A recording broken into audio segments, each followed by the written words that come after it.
कारण स्वतः मोहन भागवत हे मशिदीत जातात. त्यांना त्यांचे ते सर्वोच्च नेते त्यांनी राष्ट्रपिता म्हटलेलं आहे. त्याच्यानंतर बरं या चॅनलवरनं बघा ना तुम्ही. त्याच्यानंतर भारतीय जनता पक्ष अल्पसंख्याकांना आता सदस्य करून घेते. कधी सौगाते मोदी वाटतायत. आम्ही काँग्रेस बरोबर गेलो म्हणून हिंदुत्व सोडलं. सौगाते नेहरू कधी पाहिलं का तुम्ही? सौगाते इंदिरा गांधी कधी ऐकले का तुम्ही? मग सौगाते मोदी वाटणारे हे हिंदू कसे? पाकिस्तान बरोबर जोपर्यंत पाकिस्तान आतंकवाद इथला थांबवत नाही तोपर्यंत पाकिस्तानशी कोणतेही संबंध ठेवू नका, हे जे शिवसेना प्रमुखांनी सांगितलं तेच आम्ही परत परत सांगतोय.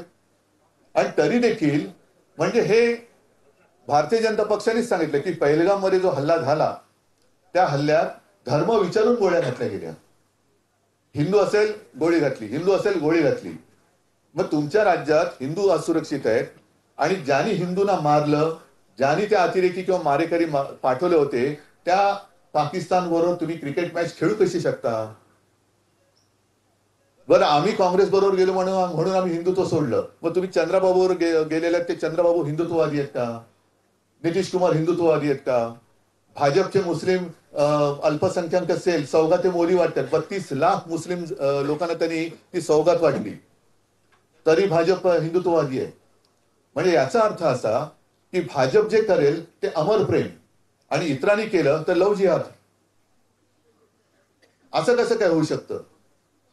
म्हणजे भाजपने केलं त्यांनी काही केलं सौगाते मोदी वाटलं तरी अमर प्रेम आहे.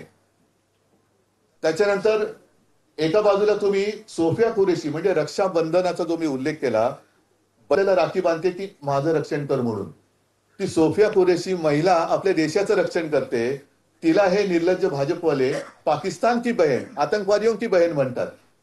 आणि दुसऱ्या बाजूला मोदी सांगतात की यावर्षी मुस्लिम महिलांकडनं रक्षाबंधन करून घ्या.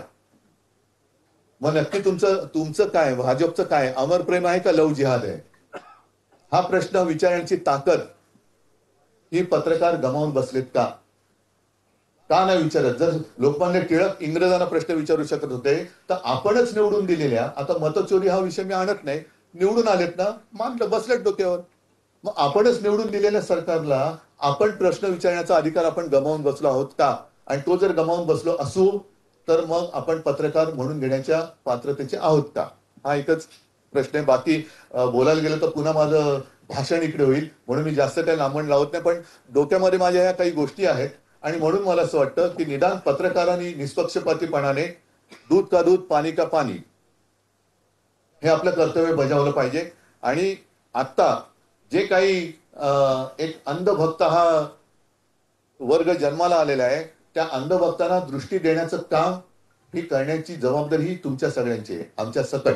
मला वाटतं ती जर का आपण पाळली, विरोधी पक्ष म्हणून आम्ही नुसती आदळापट करत असू तर तेही अयोग्य आहे.